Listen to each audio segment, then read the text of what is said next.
diz João 3,16? Porque Deus amou o mundo. E podia ser melhor, podia ser melhor. 1, 2, 3. Porque Deus amou o mundo de tal maneira que deu seu Filho unigênito, para que todo aquele que nele crê não pereça, mas tenha a vida eterna. Amém. Deixa o mar acento.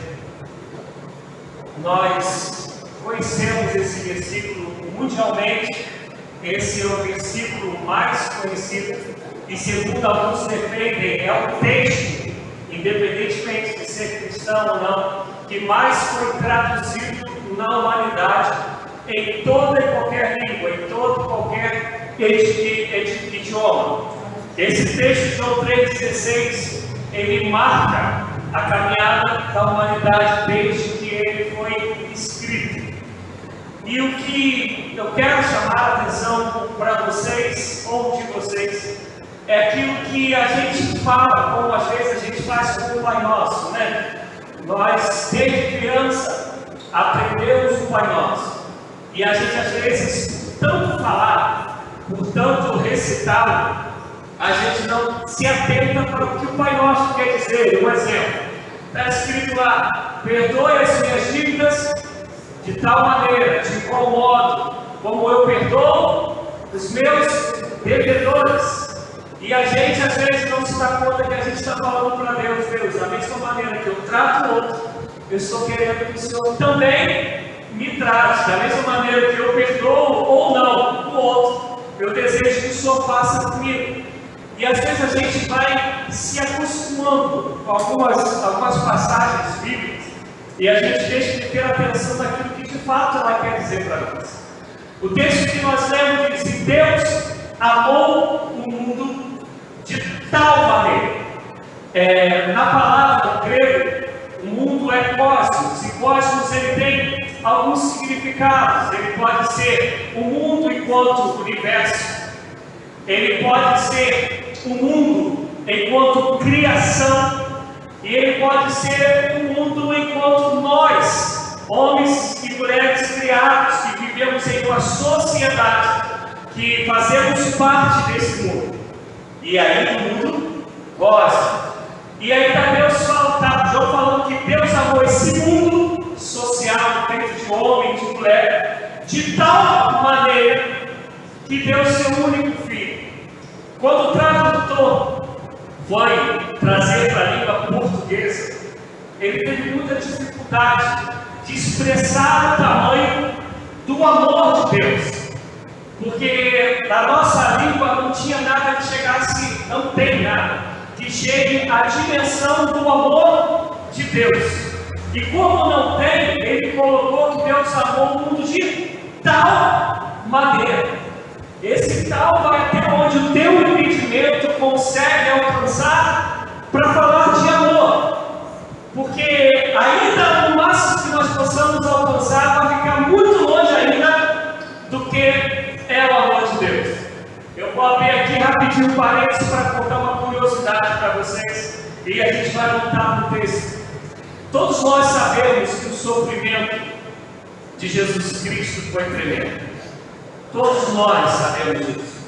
Todavia, Jesus não foi o único a ser crucificado. Essa morte horrenda era costume do povo romano. Isso era algo que eles faziam à torta e direito, crucificar. E até hoje, dizem os cientistas principalmente, dizem os médicos, que não existe uma maneira mais horrenda de morrer como é a crucificação.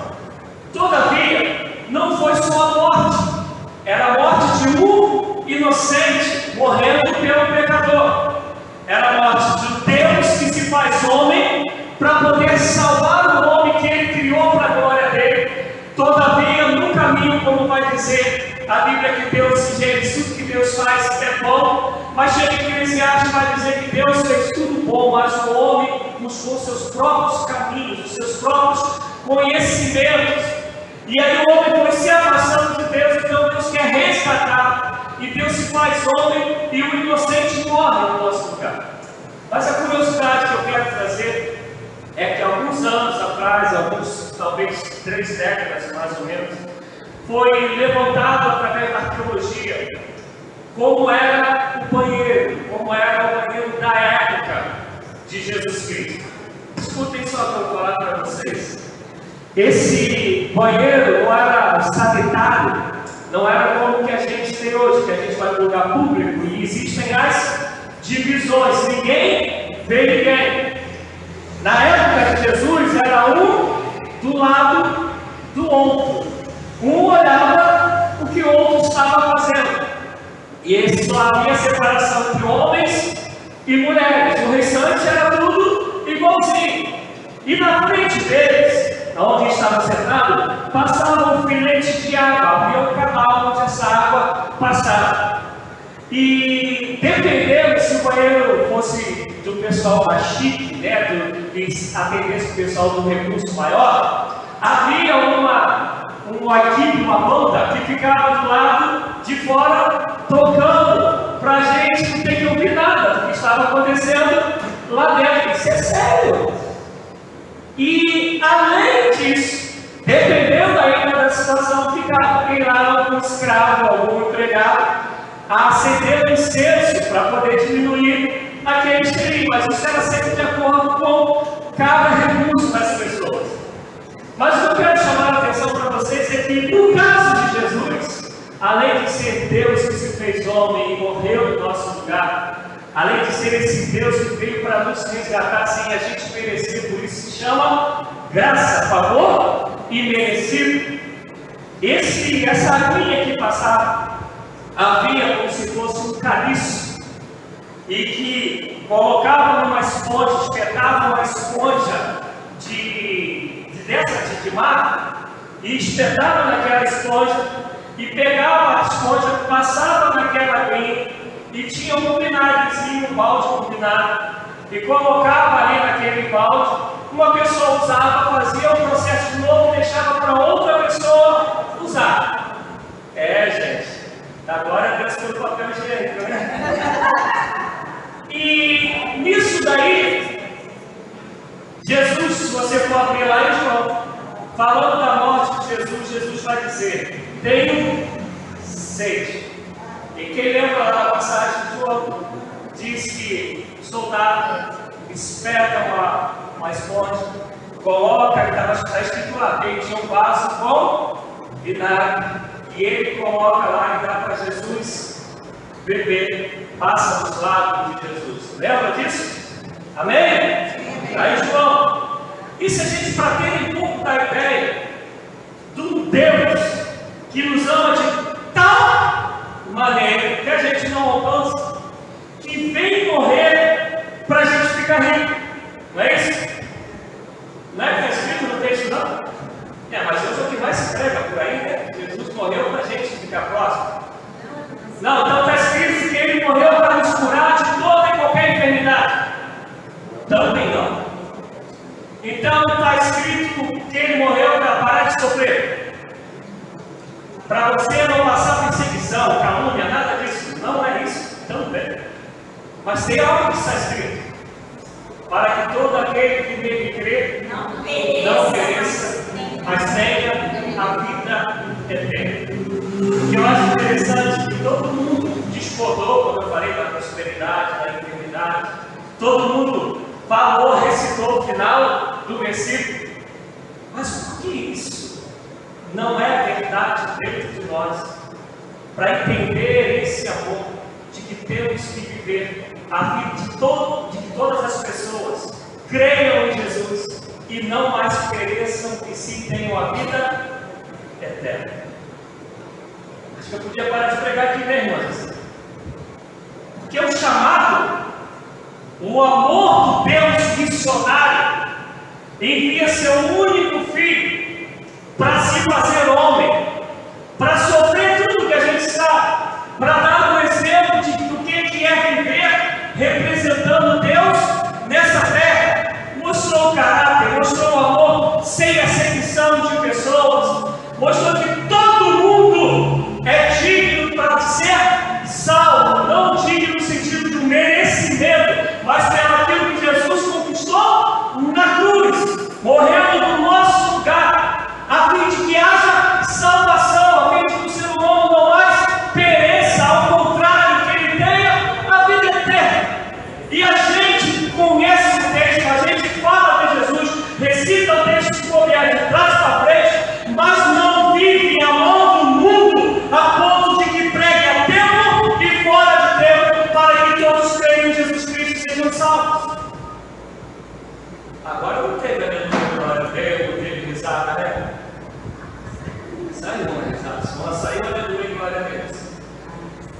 Porque é um Deus que ama com amor que a gente não mede, a fim de que haja salvação no perdido, a fim de que haja libertação no cativo, a fim de que os cegos tenham vistas.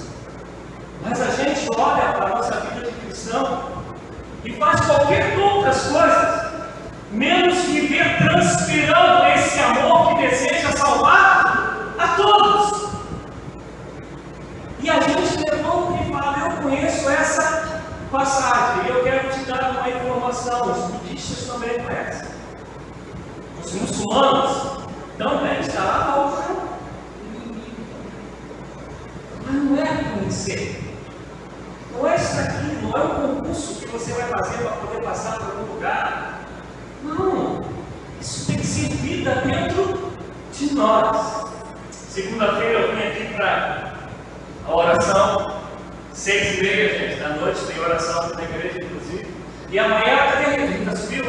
Amanhã, também o Ismael está, amanhã a gente vai estar aqui 5h30 da manhã, se Deus permitir, orando. E depois às 6h30 à noite. E eu vinha para a oração e a gente veio de Uber. E a Alessandra desceu na frente, que precisava da chave para abrir. E eu fiquei com o motorista lá fora. E aí ele abriu o coração, ele não é cristão, dentro de algumas coisas que ele está vivendo. E eu fiquei evangelizando, instruindo dentro daquilo, dentro da graça de Deus. E o pessoal, é claro, fica preocupado: cadê o pastor? Vocês estão aqui dentro, né? Alessandro estava aqui, cadê o pastor? E enquanto que eu falava para ele, eu lembrei da passagem que fala do bom samaritano. Vocês lembram, não lembram? Passa o sacerdote e olha o homem lá todo destruído. Eles não dão atenção porque é uma preocupação com a religiosidade. Aí passa o levita. E de igual maneira, a Bíblia fala que eles passam longe, passam de largo. A Bíblia faz questão de dizer isso. Jesus fala que eles passam longe, porque eles tinham um compromisso com a religiosidade. Poxa, pastor, mas o senhor está falando que oração é religiosidade? Não, eu estou falando que a gente ora para que haja salvação. E salvação sempre é prioridade, porque Deus amou o mundo de tal maneira que deu o seu Filho para que todos sejam salvos. Interessante que a gente lê esse texto e a gente, nos nossos costumes do dia a dia, a gente não entende o que o texto está dizendo. A Bíblia fala, se você abrir 2 Coríntios 5, a partir do versículo 16, vai dizer que Deus estava em Cristo reconciliando consigo o mundo. O mundo. E Deus amou o mundo. E não só Deus nos reconciliou, está escrito lá no texto, mas Deus nos fez agentes de reconciliação do perdido. Fez quem agente de reconciliação? Fez quem? Só eu? Ele levantou a mão, então sou eu que sou agente de reconciliação? Ele estava em Cristo, pegando o perdido, pegando o mundo e reconciliando com ele. Mas como a vida continua como ela é, perdidos para conhecer a salvação, vai dizer Paulo que ele nos deu essa graça de sermos instrumentos de reconciliação. Então preste atenção no que eu vou dizer, vai parecer escândalo, mas não é. Deus em Cristo Jesus já salvou a todos. O que precisam são as pessoas saberem disso e terem a oportunidade de dizer sim ou não. Mas Romanos vai dizer: como crerão se não há quem pregue? Eu quero crer que tu tens pregado por onde tu vais. Eu quero crer que tu tens sido instrumento de reconciliação. Eu quero crer que você entendeu no versículo que o chamado de Deus em Cristo Jesus é para que a gente possa fazer com que todos sejam salvos. Mas como é difícil para a gente hoje em dia entender esse negócio. Tudo que tem a ver com as 4 paredes sempre são mais gostosas. Principalmente quando a gente faz algo que nos alegra, nos agrada, nos dá prazer. Eu queria que a gente entrasse no computador, e o computador que a gente tem usado é o líder, mas eu tinha separado uma foto, Mas esse negócio aí, uma figura, onde estavam os 50 países de maior perseguição do mundo. Coreia do Norte, Iraque, Maldívia, e vem falando lá, os países de maior perseguição do mundo, onde os cristãos, quando abrem a boca, morrem. E tem gente, como eu falei, tem gente lá pregando. A gente tem a liberdade toda para falar de Jesus. O máximo que podem fazer é olhar para a gente de cara feia, é olhar para a gente e falar: você é um bitolado, você é um louco. O máximo que eles podem fazer. Ninguém vai te prender, ninguém vai te matar, porque você está dizendo que Deus amou o mundo de tal maneira para que aquela pessoa não mais pereça, mas para que ela tenha a vida eterna. E a gente não consegue que isso seja um motor que nos mova, que nos impulsione todos os dias com o desejo de pregar o Evangelho. Se eu não me engano, foi Moody que falou que ele não queria em nenhum final de dia colocar travesseiro na cabeça sem ter levado uma pessoa a Cristo. Eu não tenho a convicção que foi Moody. Eu não consegui, eu não tinha isso no livro, e emprestar livro para crente é um problema que crente não devolve. Cristão devolve, Paulo, mas crente não devolve. E eu tinha isso no livro que eu não tenho mais. Mas eu tenho quase a convicção que foi Moody. E nesse livro conta uma história de que ele estava no país e já estava bem próximo da meia-noite. E estava quase 20 graus abaixo de zero. E ele questionava a Deus que ele ia terminar o dia sem ter falado de Jesus para ninguém, cara. E aquilo inquietava o coração dele, que desde a conversão dele ele tinha feito esse voto a Deus. E aí ele orando, Deus fala para ele: vai para a rua, quase meia-noite, quase 20 abaixo de zero. Tem alguém na rua? Não. E muitos falam para Deus: Deus, isso não é isso da minha cabeça, isso não é o Senhor que está falando. E ele volta a orar e de novo a voz: vai para a rua. E aí ele bota aquele montão, sabe? E vai para a rua andando, sem saber para onde vai. Chega uma hora ele ouve o Espírito falar: pare e pregue. E olha para o lado, ninguém. Olha para o outro, também ninguém. E neve para tudo quanto é lado. E ele vai e fala assim: não, eu vou pregar porque não vou ficar mal mesmo, não tem ninguém me vendo, então vou pregar. Ele acaba de pregar, Deus fala para ele: faz o apelo. Coisa de louco, né? Louco. Ei, não está nada, faz o apelo. Um muro enorme do outro lado. Tem um homem que grita: eu aceito Jesus. O homem abre o portão, o homem estava com uma corda na mão, que ia se enforcar naquele dia e naquela hora. E por causa principalmente dessa história que Moody ele conta, eu tenho quase certeza que foi Moody. Se eu tiver equivocado de personagem, me perdoe, mas a história é legal. E que ele escreve no livro que ele, desde que se converteu, ele falou para Deus que ele não queria dormir nunca sem ter falado de Jesus para alguém. A gente ainda acha que o Evangelho é poder cantar canções bonitas, isso faz parte da caminhada da fé. A gente acha ainda que o Evangelho é poder orar, ter resposta de Deus nas nossas orações, isso faz parte da caminhada da fé. A gente acha que ser cristão é ter a paz que excede todo entendimento, e eu sou testemunha disso, isso que me levou à conversão, e isso faz parte da caminhada da fé. Mas preste atenção, nada disso se compara se nós tivéssemos aceitado Jesus e naquele mesmo ato Jesus nos levasse. Tu ia ter a paz que excede a todo entendimento, não mais dependente, não mais vivendo circunstâncias que te trazem dores. Tu ia viver essa paz de maneira integral, do lado de dentro e do lado de fora. Porque do lado de fora a gente continua com as guerras, a paz que a gente tem é do lado de dentro, porque ela é de dentro para fora.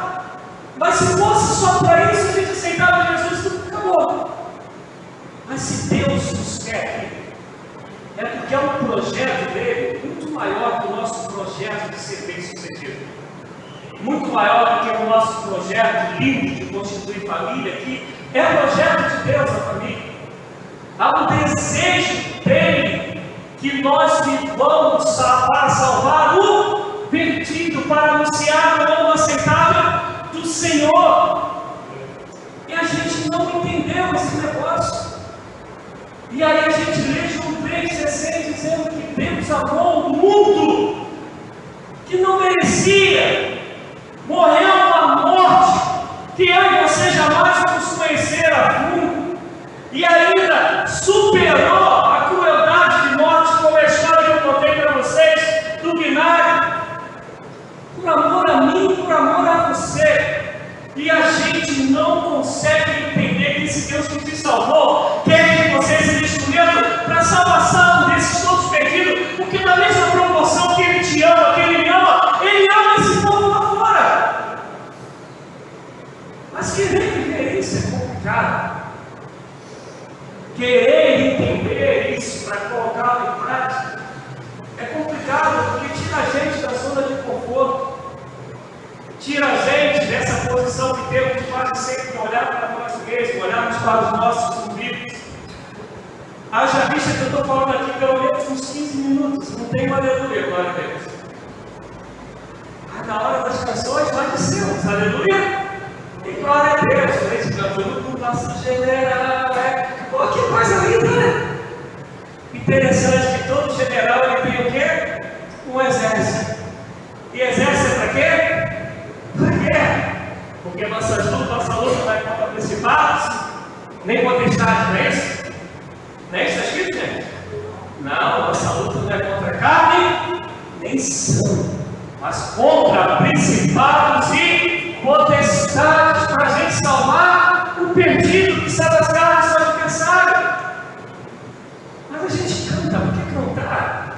Porque se bobear, a gente vai cantar aqui a primeiro quando o gato que nem pode cantar mais hoje, né? Isso é bem hoje. Mas vai deixar o olhinho, vai poder para alguns vão se arrepiar, que canto lindo, porque fizeram isso tempo. É muito mais do que isso ser cristão, gente. É muito mais. São quantos anos que a igreja central tem? Quantos anos? 50? 74? 57? Não, 50 e alguma coisa. A gente é óbvio, eu sei de algumas histórias que já teve divisão, que tem outras pessoas que estão em outras igrejas. É óbvio que acontecem essas coisas porque o ser humano é terrível. Então, onde há ser humano, tem problema, não tem jeito. Mas se a gente for olhar 50 e poucos anos, é para pelo menos toda essa vizinhança aqui. A gente já ter batido na porta dela e dizer assim: eu vim para falar para você que Jesus é o caminho, é a verdade e é a vida, e que ninguém vai ao Pai a não ser por Ele. Eu venho aqui para te dizer que, independente do teu projeto de vida, há um projeto de Deus para te dar a vida eterna, e independentemente do que tu tenhas feito, se tu te arrepender de todo o teu coração, Ele perdoa a ti os teus pecados e Ele não te lembra mais. Mas a gente passa por um montão de gente aqui a tudo. Isso não move a gente. Isso não mexe com a gente. A gente está tão terrível que até para vir para culto a gente tem dificuldade de estar na comunhão dos santos. Eu falei isso acho que ontem, hoje de manhã, será? Tudo gera um obstáculo para a gente, tudo é difícil. Você crê que quando você vem para esse lugar, para cultuar a Deus de verdade, para querer ser edificado pela palavra dele, na unidade de todos aqueles que vão morar na Nova Jerusalém, amém? Tu crês que Satanás fica leve? E fica estressadíssimo. Agora tu fala assim: estou mortinho com farofa. Vamos botar ali no Netflix a mulher. E vou ficar vendo essa série que é boa. Nada contra isso. Só quero que vocês entendam o que eu estou falando. E abdica de ser um instrumento de Deus nesse lugar, onde nós ajudamos uns aos outros mutuamente. Está difícil da gente entender isso e viver isso e ter prazer nisso. Muito mais estar lá fora, lançando a rede, como Jesus falou para Pedro: venha que eu vou te fazer pescador de homens. Olha a promessa: venha, Pedro, você vai se dar bem na vida. Foi assim, mano? Venha, Pedro, vai ficar tudo legal. Agora tu vai, toda vez que eu vou falar por causa, você vai lançar a rede e ela vai encher toda, tu vai vender peixe para caramba. Você vai ser o cara mais próspero de peixe. Ainda mais que você quer uma peixe, né, mano? Eu não gosto de peixe de jeito nenhum. Não, a proposta é: venha, que eu vou te fazer pescador de homens. Ritual em João 20, 21, por aí eu acho.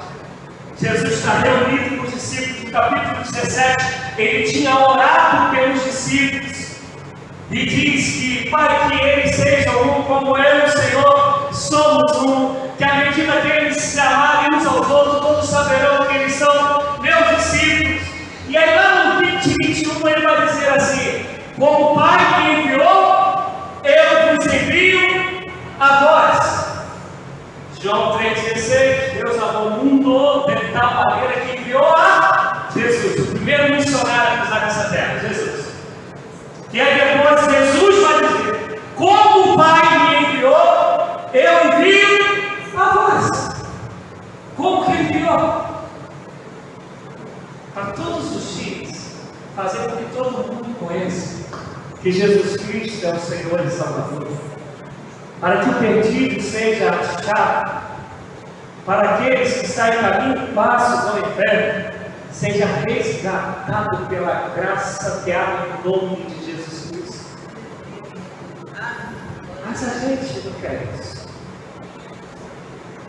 A gente não quer. Por isso que quando eu olho pesquisas, e a pesquisa vem falando que o Brasil está crescendo pra caramba no número de cristãos evangélicos. Me perdoe, isso aí é minha visão, tá? Tem a ver agora com a Bíblia, tem a ver comigo. Eu não consigo crer. Eu não consigo.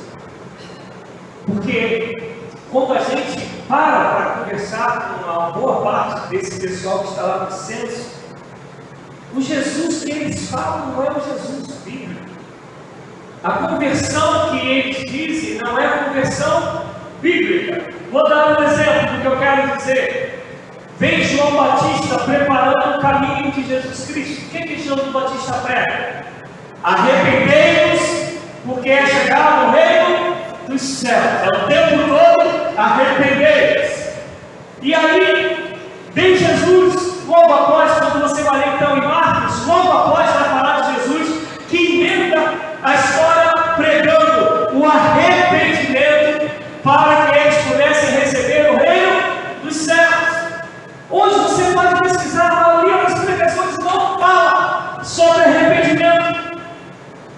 A maioria fala de promessa, fala que, olha, você é bem-vindo. É claro que é bem-vindo, pode ser bem-vindo no grupo, mas para falar de salvação tem que se arrepender dos seus pecados, tem que ter uma vida de santidade. E o Jesus que a gente apresenta hoje não é o Jesus que gera arrependimento, é o Jesus que gera benefícios para o coração, para o desejo daquela pessoa, mas não uma transformação de vida. É por isso que no confronto de Jesus com o jovem rico, e o jovem rico recita aqui, ele guarda todos os mandamentos, os 10 mandamentos, desde novinho, é isso que ele fala. E o Marcos vai dizer, e Jesus o amou e disse: vai, vende tudo que tu tens, dê aos pobres e siga. E aí ele abaixa a cabeça, olha para aquele montão de dinheiro igual de patinhas, aquele monte de cifrão no olho dele e fala assim: não dá, é muito dinheiro para deixar. Porque a gente tem que pregar a salvação por só há em uma maneira e em uma pessoa. Só há em Jesus Cristo. E só há através de arrependimento. E esse arrependimento não pode ser somente momentâneo. Tem que gerar em mim e você uma vida de santidade, que aborrece o pecado e que ama o pecador. Que a gente cantou aqui, que ele odeia a iniquidade. Não pode ser só cantado, Gabriel. Isso tem que ser vivido e pregado. E é por isso que a gente tem um monte de cristão que não muda a história, que não muda o quadro onde está. A gente vê um montão de gente que se diz que é cristão e continua vivendo em adultério, continua sendo uma pessoa mentirosa, continua na prostituição, continua sonegando imposto, qualquer outro tipo de coisa que a Bíblia fala que Deus, se a gente cantou, abomina a iniquidade. Ufa, alguém me salvou, o que foi? Eu estou Deus. Ô, amigo, obrigado, eu não estou sozinho, não, valeu, parceiro. A gente precisa se converter de verdade. A gente precisa entender o que é salvação. Isso não é brincadeira. Tanto não é brincadeira que Jesus morreu a minha morte e a tua morte, porque ninguém poderia conquistar o que Jesus conquistou na cruz, que a gente canta, que é direito nosso e a nossa herança. É tão sério que ele fala: Pai, se possível for, passa de mim esse cálice, mas que seja feita a tua vontade. E é tão sério que lá na cruz ele gritou: Deus meu, por que me desamparaste? Porque todos os nossos pecados estavam sobre ele. O castigo que nos traz a paz estava sobre ele. E a Bíblia nos ensina, Isaías 59, que o pecado foi separação entre Deus e o homem. E Deus, Jesus, gritou: Deus meu, por que me desamparaste? Isso é muito sério, gente. É independentemente se você chegar a 91 anos com uma irmã assim, ou se você morrer muito cedo, você terá a convicção de que você fechou os olhos aqui e é um Deus te abraçando, te esperando para te dizer: venha bendito do meu Pai, possuir por herança tudo aquilo que eu preparei para ti desde antes da fundação do céu. É muito mais sério, gente. Agora, olha quanta gente lá fora que tem um presente, uma graça, e que ela não sabe que é dela, e não sabe porque eu e você estamos pregando, estamos anunciando. E a Bíblia nos ensina que os anjos queriam fazer esse papel, queriam anunciar o reino de Deus, mas Deus confiou a mim e a você, e a gente não entende isso. Eu lembro, eu não sou muito de comer lanche de rua. Não que eu não como, mas é muito raro. Mas eu lembro que tem umas empresas que a gente vai e está lá uma foto, vocês sabem isso, né? Que bom que eu não dou. Aquela foto do empregado do ano, né? Daquele que, do mês, eu sei tanto que ela deixa, do mês. Tem empresas e, lamentavelmente, tem um determinado lugar de crente que também está fazendo isso. Dá prêmio do pastor que mais se destacou no final do ano. Nossa, só Jesus na causa. Mas aí, as pessoas que têm aquela foto lá, que se destacam, que são reconhecidas, elas ficam felizes. Já fica pensando numa promoção, que é de direito, né? Mas por que a gente não se esforça todos os meses, todos os dias, todas as horas, sermos os melhores diante de Deus? De com afinco, podermos chegar naquele dia e falar: Senhor, combati bom combate, acabei a carreira e guardei a fé. Porque para nós, quando Paulo fala isso lá em Timóteo, tem a ver com a gente conseguir chegar falando que Jesus é o Senhor até o dia da morte. Mas a Bíblia nos ensina que para dizer isso tem que viver o projeto de Deus, porque Paulo foi esse que, quando disse isso, ele falou: acabei a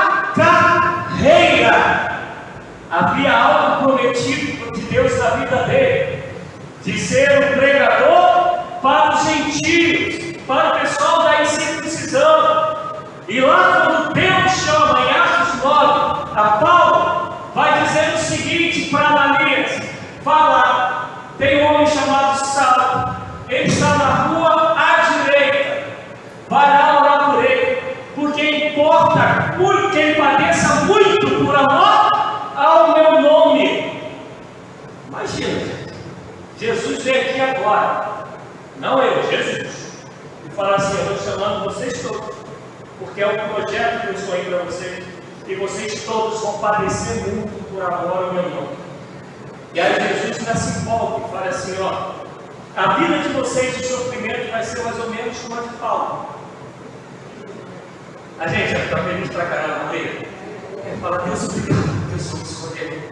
Senhor, eu vou tomar cinco vezes vocês chicotearam, 40 menos uma, 39 vezes.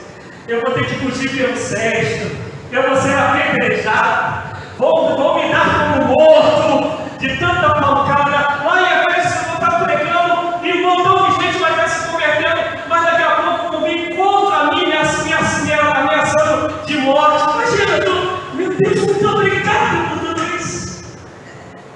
Quando Paulo fala isso, ele está falando daquilo que ele viveu. Ele está dizendo: eu cumpri o que Deus esperava que eu cumprisse. Eu vivi o que Deus esperava que eu vivesse. E ele vai falando para Timóteo: Timóteo, aprenda isso. Prega a tempo e fora de tempo. Timóteo, seja um exemplo para todos. Timóteo, não negue a fé. Timóteo, persevere na palavra, persevere nos ensinamentos, para que você tenha o que dar quando te abrir, quando vier se solicitar algum tipo de ajuda, aconselhamento. Ele está falando para Timóteo: Timóteo, eu sei que o caminho é esse. Eu vivi isso, Timóteo, eu sei que a vida é essa. E é esse Paulo, Gabriel, como a gente falou aquele dia, que disse: sede meus imitadores como eu sou de Cristo. Louvado seja Deus. Isso é o Evangelho. Pega a Bíblia e vai lendo as pessoas que entenderam isso. Pega a história de missões. Entra na internet, coloque lá Portas Abertas e acompanhe a vida dos missionários que são espalhados pelo mundo. Entra lá no site da Jocum e veja homens, mulheres, jovens que entenderam que Deus amou o mundo de tal maneira para que ninguém mais pereça, antes que todos sejam salvos. Mas a nossa mente precisa mudar. Eu fico pensando, vocês me olhando dessa maneira. Olha só para trás, Gabriel. Você me olhando assim. Vocês devem falar, né, Jorge? Para que esse pastor veio lá do Rio de Janeiro? Para que esse curso veio parecer? Estava tudo bem. Amado, eu tenho salvação como algo que só tem a ver com a eternidade. Nada além disso. Mas eu também entendo a perdição que só tem a ver com a eternidade. Todavia, eu e você que cremos em Cristo Jesus, já cremos que o nosso nome está escrito no livro da vida. E aqueles que não têm, você seja instrumento para que essas pessoas conheçam essa salvação. A começar pela tua casa. Não negocie a salvação dos teus filhos. Faça-os entender o que é amor de Cristo, o que é amor, e cometeu algo horrendo contra Roma. E é essa pessoa que está ali do lado. Jesus fala para ele: ainda hoje estarás comigo. Não para isso. Ainda hoje, os seus pecados eu não me lembro mais. Tudo se fez novo e as coisas velhas se passaram. E eu vou terminar nessa mesma passagem dizendo o seguinte: a Bíblia diz que pelos frutos nós conheceremos as árvores, mas não dá tempo desse homem mostrar qualquer fruto, ele morre ali. Então fato ele crê no Senhor dele. É porque a gente esquece de algumas coisas. O nosso Deus, ele esquadrinha os rins e sonda o coração. Não há nada oculto diante dele. Como nós lemos pela manhã, o Salmo 119 vai dizer para ele que luz e trevas são a mesma coisa, que antes das palavras virem em nossas bocas, ele já todas elas as conhece, as sabe. Por que eu estou dizendo isso? Porque Mateus 7,21 vai dizer que nem todos aqueles que dizem Senhor, Senhor, herdarão o reino dos céus, mas senão todo aquele que faz a vontade do Pai, a vontade de Deus.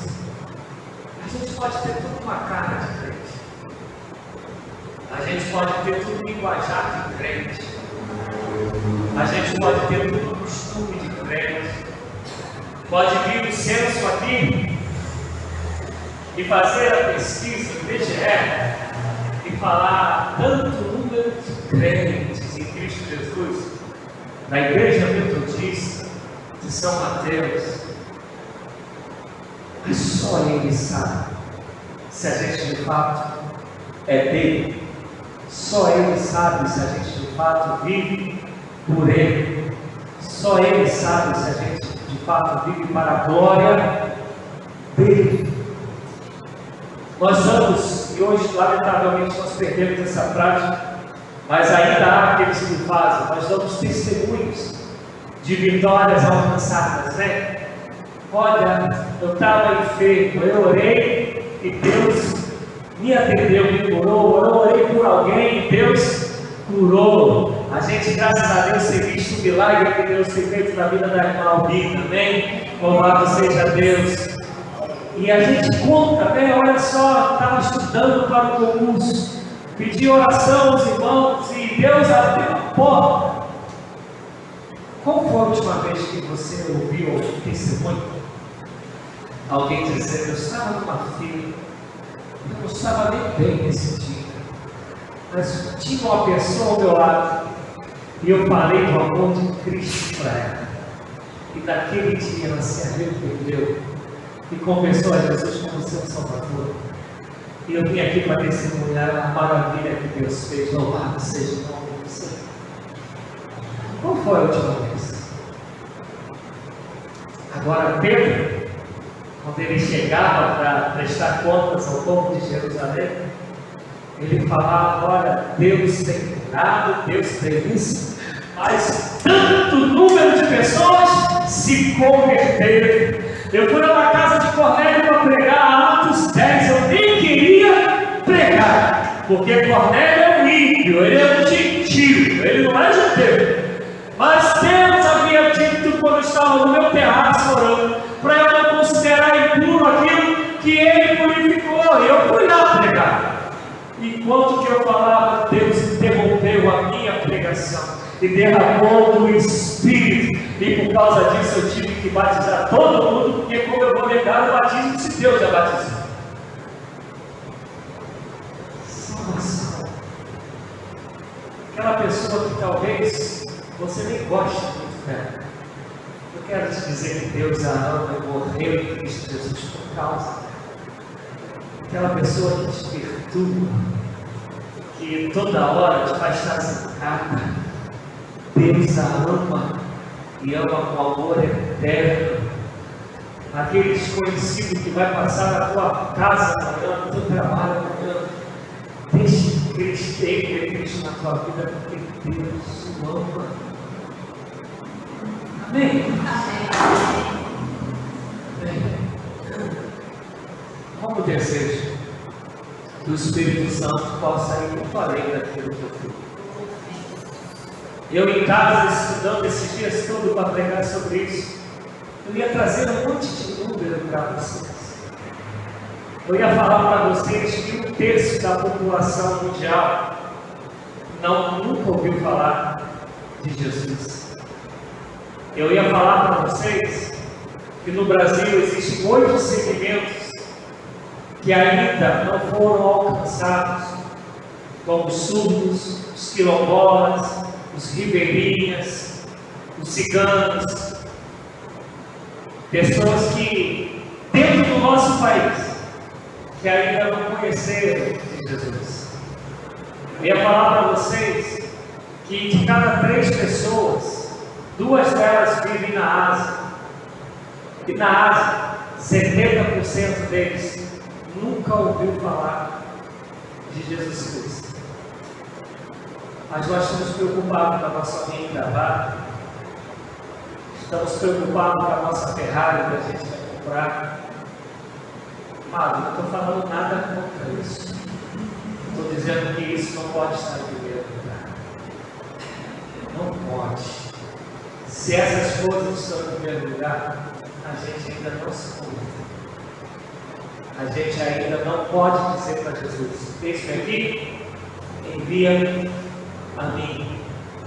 A gente ainda não pode dizer que a gente o ama de todo o coração, com toda a força, com todo o entendimento e com toda a alma. Mas eu vou parar por aqui, senão vira vigília. Vamos ficar de pé em nome de Jesus Cristo.